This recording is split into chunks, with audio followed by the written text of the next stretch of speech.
sources have told you that the IPO is filed. It is filed, and one person told me that we expect this listing to happen in the first half of this year. So Dropbox is this $10 billion private file sharing company. It's one of this class of unicorns that we've been watching, who has been waiting for quite a while to list.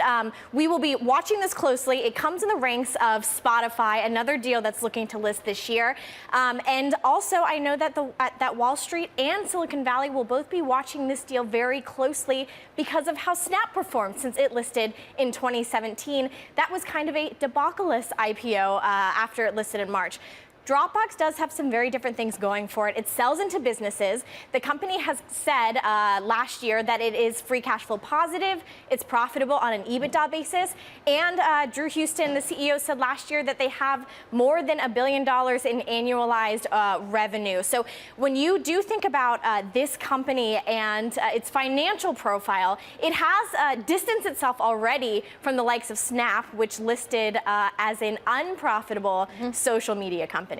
Why in secret? Why is this whole being so cloak and daggerish? So remember, last year in July, the SEC allowed all companies to be able to file confidentially before it lists. Before, that was only saved for companies making less than $1 billion in revenue. But for companies, it allows them to file and have conversations with investors before actually putting all of its financial numbers and some would say trade secrets out there for the world to see.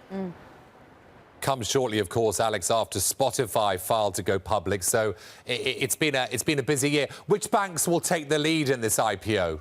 So my sources are telling me that Goldman Sachs and JP Morgan will be leading this deal. Dropbox is also right now taking pitches to fill the rest of the book. Goldman and JP Morgan seem to be pretty savvy in terms of their relationship building with Dropbox. They have extended credit to this company in the past. JP Morgan led a $600 million credit line for Dropbox last year. And Goldman Sachs has been involved in not only the credit, but also helping the company raise as a private company. So you'll start to see this jockeying start to happen among the firms to get a name on these bigger deals, especially as the rest of these 10 billion plus valuation private tech companies start to move closer to the public markets. Alex, what does the timing tell us, given we had Spotify last week, Dropbox today?